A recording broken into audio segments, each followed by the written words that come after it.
Welcome to Finding the Superpowers Within. I am your host, Dr. April J. Lisbon. Today, our special guest is Ricki Carter. Ricki is an 18-year-old student who is going to share with us a little bit about her superpower, dyslexia. Welcome to our show, Ricki. Hi, welcome. Thank you for having me. Awesome. So let's go ahead and get started. Can you tell our listening audience and our viewing audience, when did you first learn that you were dyslexic? I'm gonna say about 13, I learned I was dyslexic. My mother was like, I was in school and I was like feeling, my grades was dropping and everything. So my mother was like, this is not looking right. Like, why are you doing this? So she took me to go get tested and everything. And I was in Philadelphia school system at this time. And they were saying, "Oh, nothing's wrong with Ricki. Ricki is fine. She's doing well in school. Like, she's very good." And my mother's like, "No, I don't think so, because when she's at home, it takes her forever to do her homework. It takes her forever to write essays. But you saying here she know how to do everything. Her tests and everything is good. But when she's home, it's a different story. So I think it's something else." And so when my mother went to go take me to go get tested, they finally said that, "Ricki, I have dyslexia." Wow. So when you're talking about that you did very well in school, can you share with us a little bit about what that means? Because I know sometimes for some individuals with dyslexia, sometimes their grades may be like C's, B's, and A's, but they're still Right. struggling with basic sight word vocabulary and phonics and comprehension. So can you tell our listening and our viewing audience exactly what that looked like for you? So, in school, like I was very like English was not my strong suit, not at all, because I was not able to comprehend like certain words when it was come to reading. Like I did not like reading at all, because when you had to read chapter questions, I was never interested in reading with them, and I was never like paying attention because it bored me at a certain time. But when it came to like sight words and everything, I was really good. Like we did vocabulary tests. I was very good at those. But when it comes to comprehension, I was terrible. But to my teacher thought I was doing good. I guess my teacher didn't want me to see that side, like see that I was doing bad. She wanted to like, say that I was doing good. But at the same time, I felt like I wasn't doing great at all, not great. Wow. And I felt like they was just hiding that from me. But as I got older, I started to see that, yeah, I'm like English is not my strong suit, not at all. So as you continue to think through this journey from 13 to where you are now, can you share with our listening audience some of the trials and triumphs that you have experienced throughout your school career? I know you already shared that, English was a little bit of a challenge for you, and Right. reading and just comprehending the reading was a task. But what other things did you actually experience throughout your journey from ages 13 to where you are to present? Um, Another thing that I discovered about myself, like probably around the age of like 15, maybe 14, is that I have dyscalculia. Mm, And which is that I'm bad with numbers and bad with the signs and everything. So that means, let's say you give me a equation and it has different operations in it, it's going to take me a while than everybody else to break that down, because I got to remember the formulas and how the steps go. And the signs get twisted to me. I think sometimes like multiplication is just like like maybe adding, and fractions. I can't reciprocate fractions for nothing. Like fractions is terrible for me. Decimals is nope. Like, and my mother always tried to help me with my multiplications. I only can remember the easy ones, which is my even numbers, but I could never even remember odd numbers. wow. Wow, so it So sounds like throughout your journey, you've always had difficulties with reading and math, but because people were just looking at the what I call the output, the actual grades, it was just so challenging for them to believe that you may have had a reading disability or even a math disability. right. So My next question to you is this. When you think about who you are and where you are today, what is one or two things that you would want to tell your younger self about your journey with dyslexia and dyscalculia?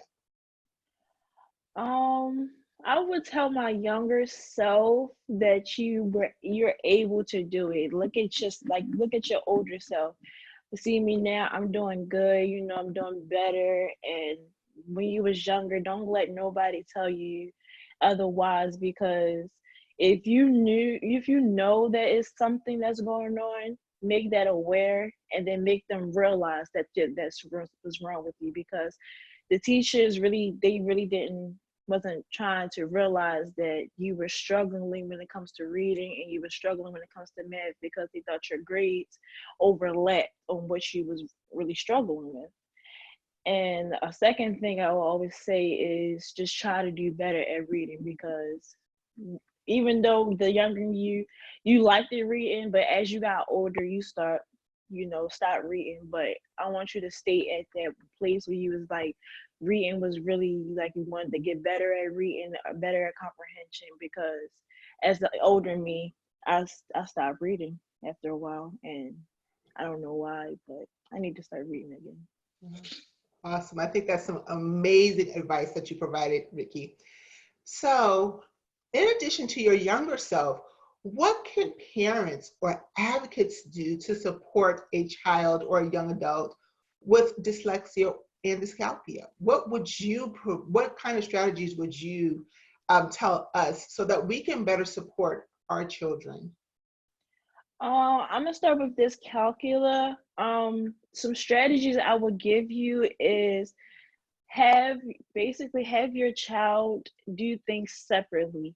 So when it comes to, let's say they have things like multiplication and division, and they have other things like adding and subtracting, try to separate them too, because sometimes if you put it together, they'll get jumbled up and they'll get confused and they get overwhelmed.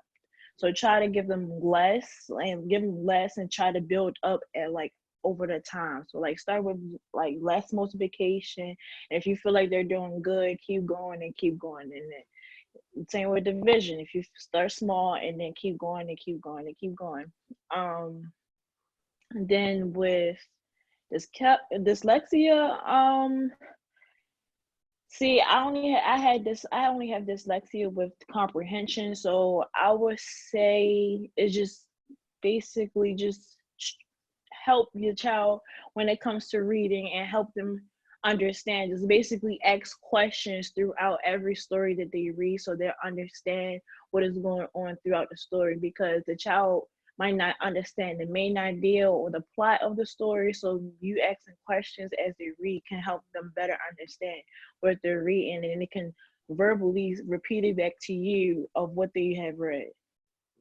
I think those are some great advice for our listening audience. So, my final question before we wrap this up is this. Where do Okay. you see yourself 1 year from now after doing today's interview? Ooh, 1 year from now? I see myself basically helping others when it comes to when it comes to dyscalculia or dyslexia, because there are a lot of students or a lot of children out here that really don't understand their disability. And for me to understand, and it took me a while to understand my disability, and for me to want to share that is really going to be very helpful, because children don't need to go through that.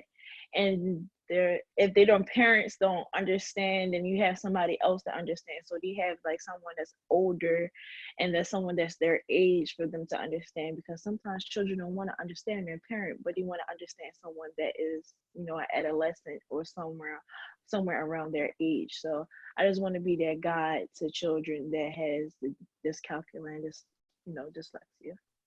Well, I think that is awesome, and I agree with you. More times than not, people who have the same superpower as you do, they want to know that there's someone else that's just like them that's out there, someone who Right. understands the highs of their superpower as well as the lows that come with it.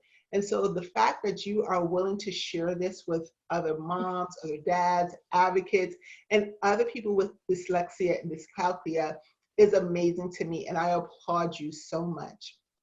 Thank Is you. there anything else that you want to leave our listening and our viewing audience for today? I just want to say to you guys that you are able, you are capable of doing whatever you choose to, even though your disability may have the best of you. Just know that your disability does not define you. You define your disability. Just do what you want to do and believe in yourself. You heard it here, ladies and gentlemen.